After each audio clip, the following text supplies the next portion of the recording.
Edward Miller had always imagined that retirement would arrive like a soft exhale after a long climb.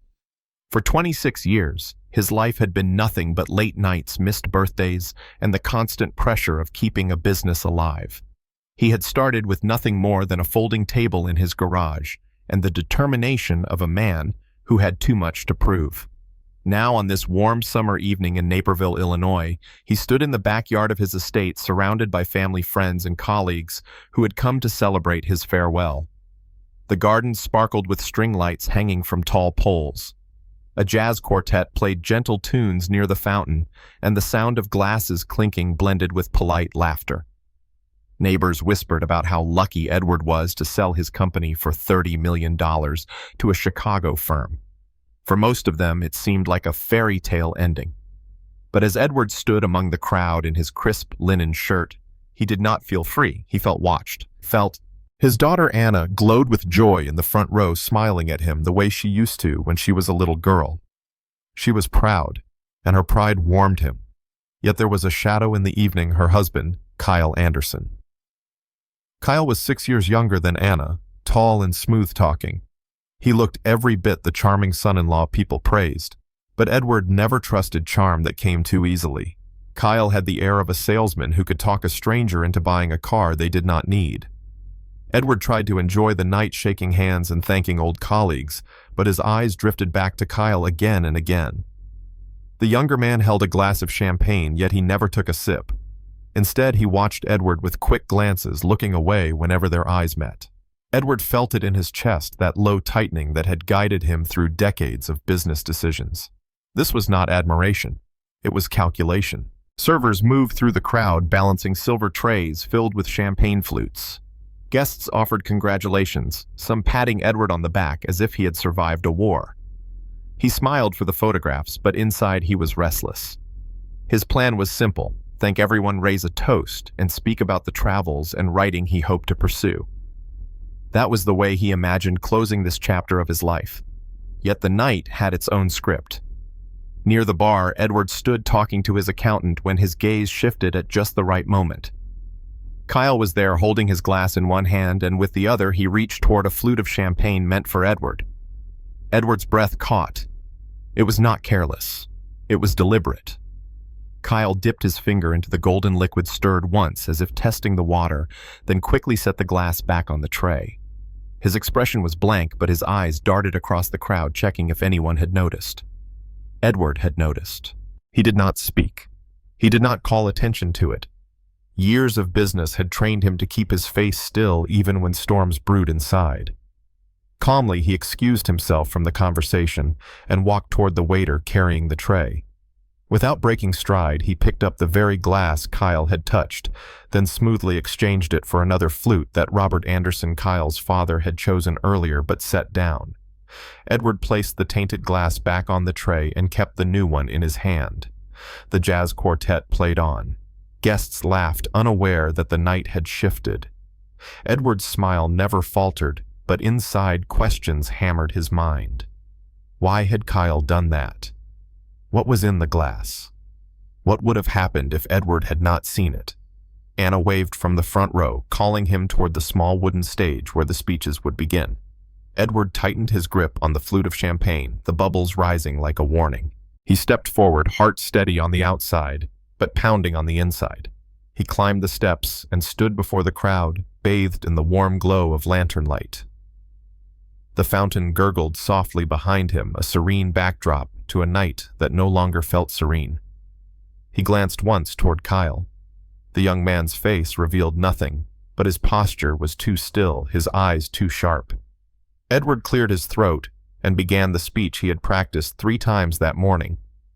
He spoke of gratitude, of colleagues who believed in a man with no office but a garage, of the pride he felt in passing the torch to the next generation. Polite laughter and nods came at the right moments. His daughter's eyes shone with pride, and all the while, Edward's hand tightened around the glass. The moment came for the toast. He raised the champagne high, looking over the faces of family and friends who believed this was a night of celebration. His voice carried steady, to freedom, to family, and to the future. Glasses lifted, clinked together, and laughter followed. Edward raised the flute to his lips, but he did not drink. He glanced again at Kyle. Kyle, too, held his glass high, but never touched it to his mouth. Instead, he watched Edward watched with that same calculating stare. And Edward knew in his bones that the night was not finished with him yet. The toast ended with polite applause, the kind that ripples politely through a party, before fading into casual chatter. Edward Miller lowered his glass still untouched, and allowed himself a shallow breath. Around him, friends and family lifted their drinks and sipped without hesitation. Anna's smile glowed like the lanterns strung above the garden, and Edward felt for a moment that perhaps he had been wrong.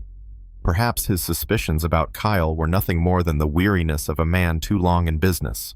The jazz quartet shifted into a softer tune, something light and familiar, and servers wove through the crowd, offering plates of hors d'oeuvres. The evening was warm, the kind of Midwest summer night where the air held a trace of cut grass and barbecue smoke. Guests gathered in small circles near the fountain, their laughter drifting beneath the twinkling lights. On the surface, the party carried on as if nothing had shifted. But inside Edward's chest, the unease had only deepened. He watched Kyle from across the lawn. The young man stood stiffly near his father, Robert Anderson, a gregarious man with a booming laugh who seemed to know everyone in the crowd. Robert held a plate piled with food and raised his glass, often each sip taken with the carefree ease of someone who trusted the moment completely. Kyle, in contrast, never touched his own glass. His eyes swept the yard in small, sharp glances. Edward forced himself to smile and move among his guests. He thanked old colleagues for their kind words, shook hands with neighbors, and listened as people reminded him of long nights and hard-won deals. Outwardly, he played the role of the grateful retiree. Inwardly, he replayed the image of Kyle's finger stirring the champagne. His instincts told him the glass still resting in his hand was the difference between life and death. The speeches had ended, and conversation swelled again. Edward stood near the fountain speaking to his accountant when it happened. A sharp cry cut through the music.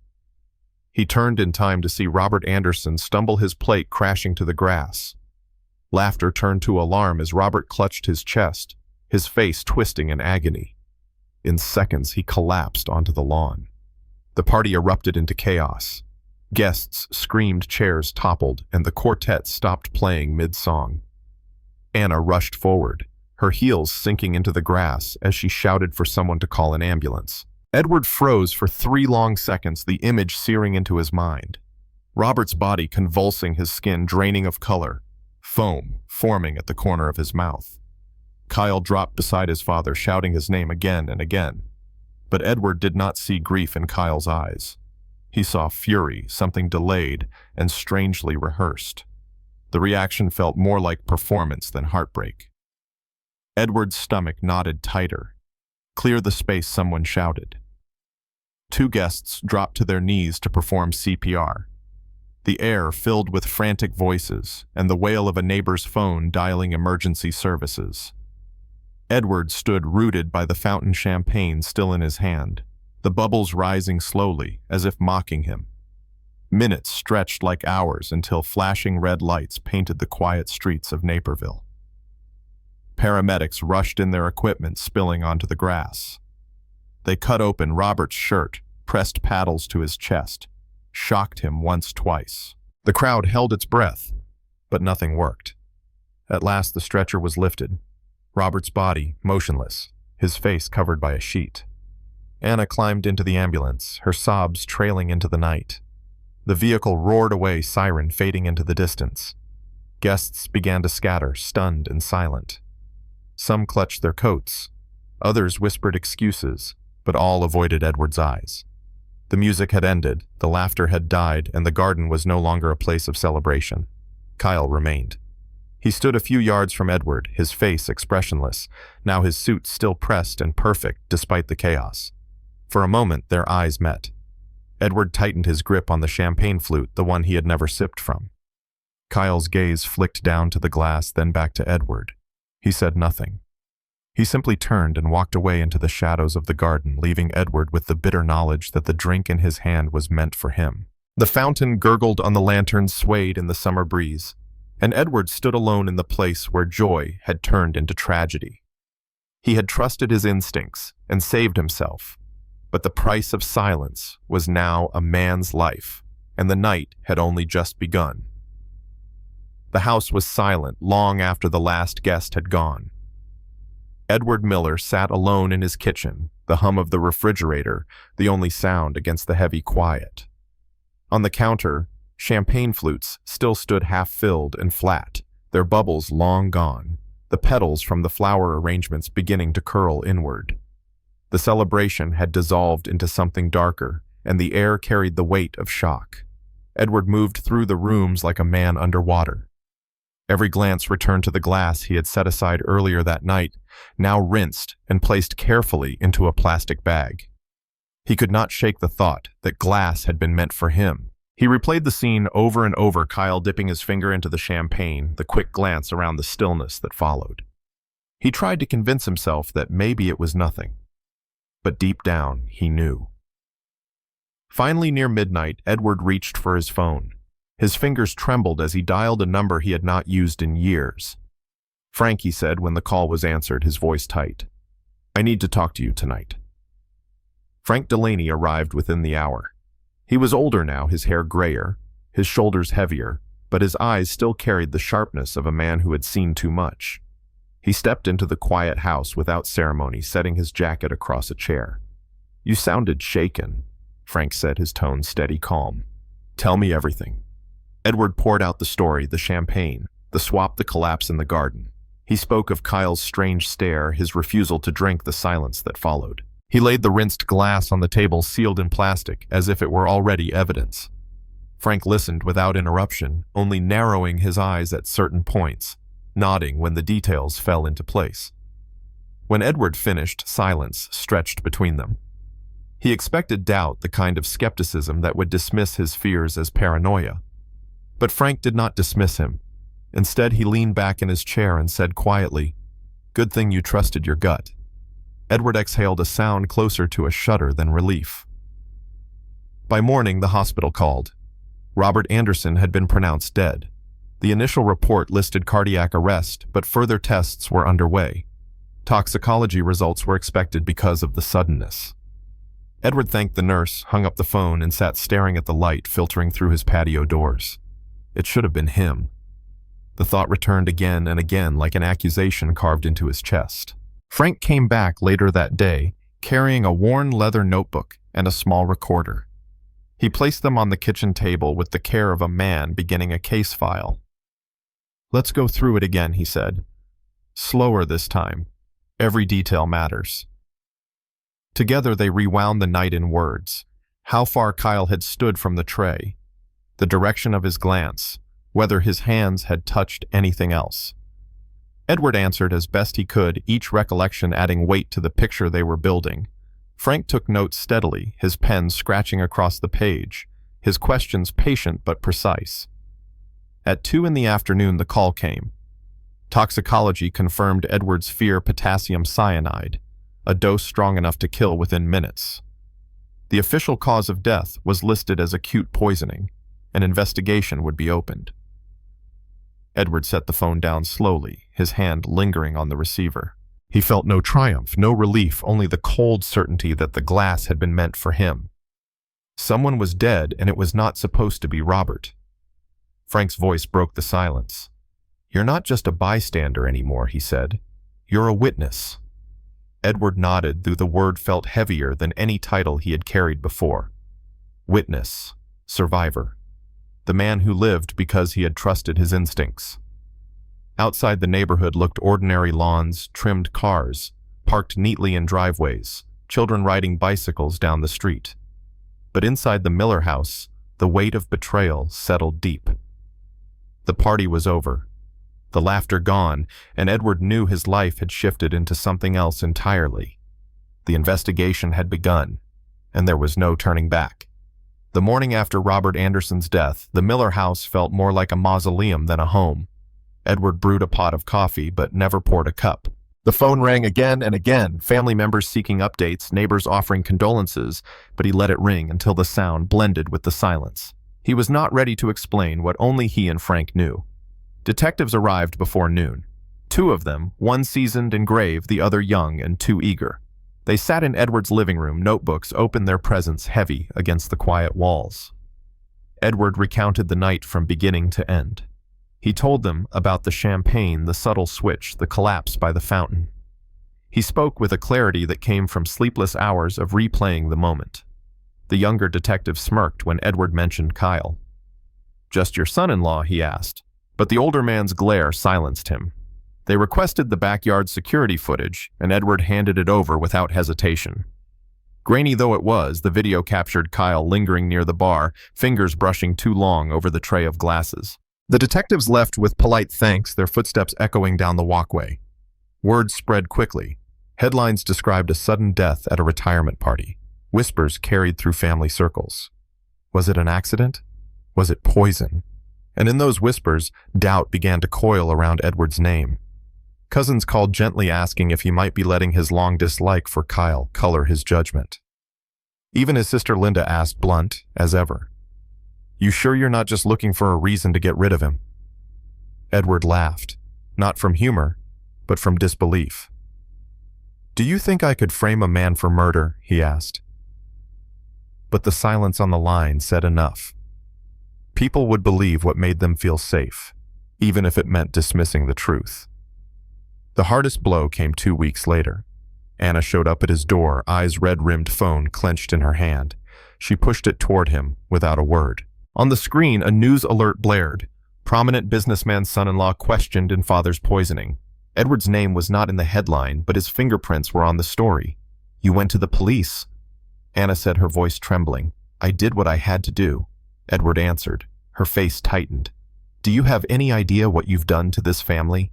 Anger, grief, and exhaustion collided inside him. "What I've done." His voice rose before he could stop it. "He tried to kill me." The words hung heavy in the air. Anna's face went pale. "You think Kyle poisoned you?" she whispered.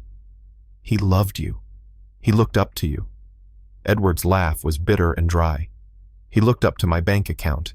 And when I told him I wasn't handing out a dime until I was 6 feet under, suddenly that timeline moved up." Anna shook her head, tears welling. "No, you're wrong. You have to be. Please be." The plea cut deeper than accusation. Edward wanted desperately to be wrong, to believe it was all coincidence. But he could not. He told her about the security footage, about the toxicology, about the cyanide on the glass. Anna listened, but her gaze fell to the floor, her world collapsing with every word. When he finished, she turned without a goodbye. The sound of her heels against the tile echoed long after the door clicked shut. Edward stood alone, the weight of betrayal pressing harder than ever. He had not just lost a son-in-law to suspicion and crime, he had lost his daughter's trust. That night he sat on the edge of his bed, staring at the dark ceiling.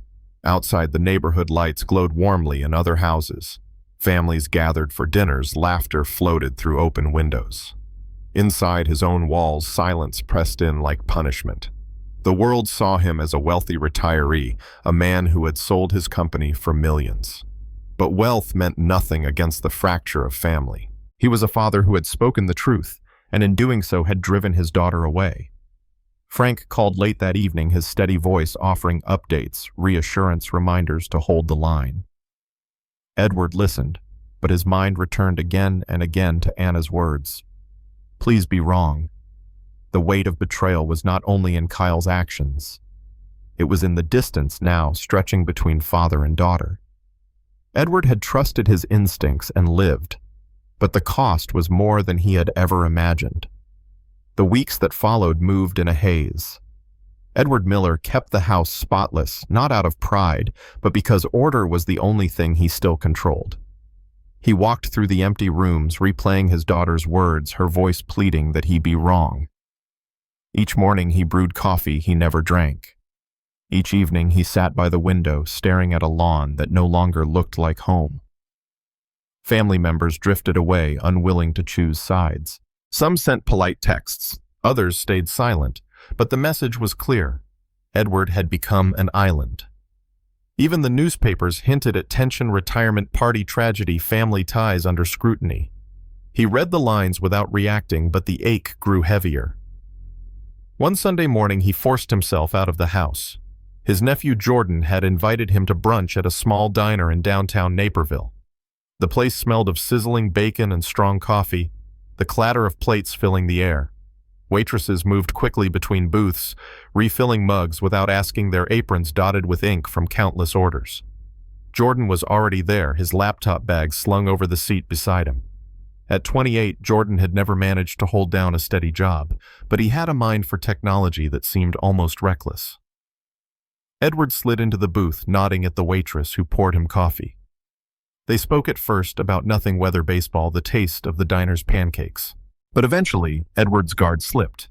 He mentioned Kyle's behavior at the party, the glass, the investigation dragging forward with too many unanswered questions. Jordan's eyes sharpened. "Didn't you share a family cloud folder when Kyle married Anna Jordan?" Asked, his tone casual, but his fingers already reaching for the laptop. Edward blinked, startled. He remembered offering Kyle access years ago for family photos and holiday videos. "Yes," he said slowly. Jordan grinned. "People delete things thinking they're gone. They're not. Let's check." Back at Edward's house, the afternoon sun slanted through the blinds as Jordan's fingers flew across the keyboard. Files appeared, folders opened, and within an hour, lines of deleted messages surfaced. Edward leaned in his chest, tightening as the words came into view. Dozens of texts. Not to Anna, but to a number saved only as J. Conversations about money. Complaints about waiting for the old man to pass. Mentions of inheritance. And then one message dated the morning of the party. "It happens tonight." The room went still. Edward stared at the screen, his hands trembling. The texts were not speculation. They were confession. He printed everything, his printer spitting page after page that felt heavier than any legal document he had ever signed. Jordan looked both proud and shaken. "You can't ignore this," he said quietly. Edward called Frank. Within an hour, Frank was at the kitchen table again, reading the stack of messages with a grim face. He gathered them into a folder and promised to deliver them to the detectives himself. "This is enough," he said. "This will break it open." Days later, the warrant was issued. Police searched Kyle's garage in Naperville and found a locked cabinet buried under bags of fertilizer. Inside, a container held traces of potassium cyanide. The evidence was undeniable. Edward received the news from Frank over the phone. Kyle had been arrested, charged with attempted murder and homicide. The world that had once doubted Edward now stared at the truth, though few admitted their mistake.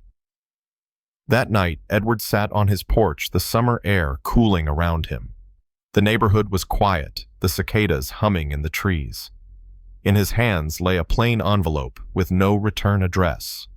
Inside was a photograph of Kyle in a holding cell, grinning as if the world were still his. On the back, scrawled in bold letters, "You think you won." Edward fed the photo through the shredder, the blades humming steadily. But long after the paper was gone, the grin remained in his mind, the same smug smile Kyle had worn at the party. Justice was moving forward, yet Edward felt no victory. Only the chill of knowing that even behind bars, Kyle's shadow still stretched across his family. The trial began in late autumn when the leaves along the DuPage River Trail had turned gold and the air carried a crisp bite. Edward Miller wore the same suit he had chosen for his retirement party, though this time it felt less like a celebration and more like armor. He sat in the second row of the Cook County Courthouse, hands folded tightly in his lap while reporters whispered in the back. Kyle Anderson sat at the defense table. His pale blue shirt pressed his posture calm. He never looked toward Edward. He stared instead at the judge, the jury, the grain of the wooden table as though the outcome were already written in his favor. The prosecution laid out the evidence piece by piece, the champagne glass, the toxicology report, the text messages recovered from the cloud, the cyanide residue in the garage. A bartender testified that Kyle had asked pointed questions about who would be holding the champagne tray that night. Each detail landed like a stone building a wall around Kyle that even his smooth lies could not climb. The jury deliberated for less than a day. When the verdict was read, guilty on all counts, Kyle blinked once slowly, as if turning a page in a book he had already read. There was no outburst, No collapse, only that single blink. Edward expected relief, but instead he felt hollow. Justice had been served, yet it did not restore what had been lost. His daughter was not beside him. His family still spoke in whispers. The trial had ended the chapter, but it had not healed the wound. Afterward, Edward walked alone out of the courthouse. The Chicago air was cold, biting against his face. Reporters called his name, thrusting microphones toward him, but he said nothing. He owed no one a quote. Instead, he walked down the stone steps slowly, as if each one carried the weight of the past months. Back in Naperville, the house was quieter than ever. The champagne glass had been turned over to evidence months earlier, but Edward still remembered the smooth feel of it in his hand. He remembered the way bubbles had risen in the golden liquid, a trap disguised as celebration. He sat at his desk one evening, opened a fresh notebook, and wrote a single sentence. "I almost died because I was polite." He stared at the words for a long time. Days blurred into weeks. Then, in early spring, a letter arrived, postmarked from Arizona. It was from Anna. Her handwriting looked cautious, each line written with care. She admitted she was angry not only at Kyle but at herself for not seeing sooner what her father had seen. She wrote that she did not blame Edward for protecting himself, though she was not yet ready to come home. The letter ended with words that cracked Edward's heart wide open. "You protected me even when I didn't want you to." He read the letter 3 times, folded it gently, and placed it in the drawer where the champagne glass had once been. For the first time in months, he allowed himself to hope. Weeks later, on a bright spring afternoon, Edward stepped into his garden. The fountain bubbled with clear water again. Tulips lined the edges of the lawn, and the grass had healed from the scars of that terrible night. At the gate stood Anna, a small suitcase in her hand, her eyes uncertain but softer than before.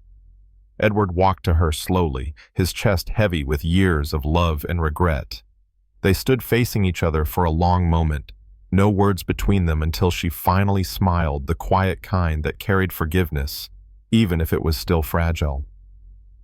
That evening, they sat together on the patio, the same place where lanterns had once swayed over laughter and fear. This time there were no champagne flutes, no toasts, just 2 simple glasses of water set between them.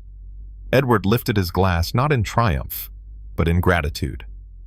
"To beginnings," he said softly. Anna nodded, and together they drank. For the first time in a long while, Edward exhaled without flinching. The night settled around them, gentle and calm. The shadows of betrayal had not disappeared, but they no longer owned the garden. In their place bloomed something new, fragile, hopeful, and strong enough to grow.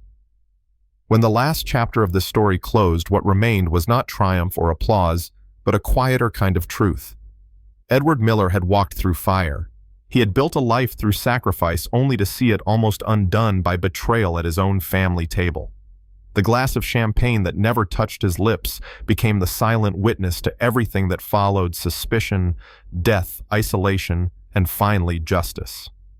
Yet justice did not feel like victory. The courtroom gavel, the guilty verdict, even the evidence stacked against Kyle, none of it erased the loneliness Edward felt walking back into his quiet house. What restored him was something simpler, something harder earned. It was the letter from his daughter, and later her return to the garden, suitcase in hand, choosing reconciliation over silence. Their shared glasses of water spoke more than any champagne toast ever could.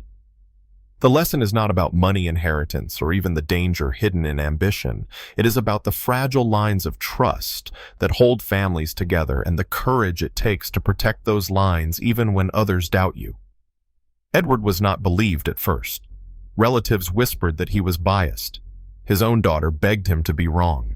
Yet he held to the truth he knew in his bones. That steadfastness saved his life, and in time brought his daughter back to him. For those listening who have lived long enough to know the sting of doubt, perhaps you understand what Edward carried. Sometimes the greatest burden is not in fighting an enemy, but in holding firm when those you love cannot see what you see. It is tempting to keep peace at any cost, to swallow instincts in the name of harmony. But harmony built on denial is brittle. It shatters at the first touch of reality. Edward's story teaches that protecting yourself is not selfish. It is necessary. Survival is not about strength alone, but about listening to the quiet voice inside that warns you when something is wrong. And survival is not the end. It is the foundation for building again, for creating the space where forgiveness can take root. Like a lamp glowing quietly in a window on a dark street, one small act of courage can change everything. Edward's decision to switch that glass may have looked like nothing at all to the crowd, but it meant the difference between life and death. His persistence in telling the truth even when doubted was another small light. Together they lit a path through grief and back toward healing. So perhaps the takeaway is this: keep listening to that quiet voice. Protect what is worth protecting.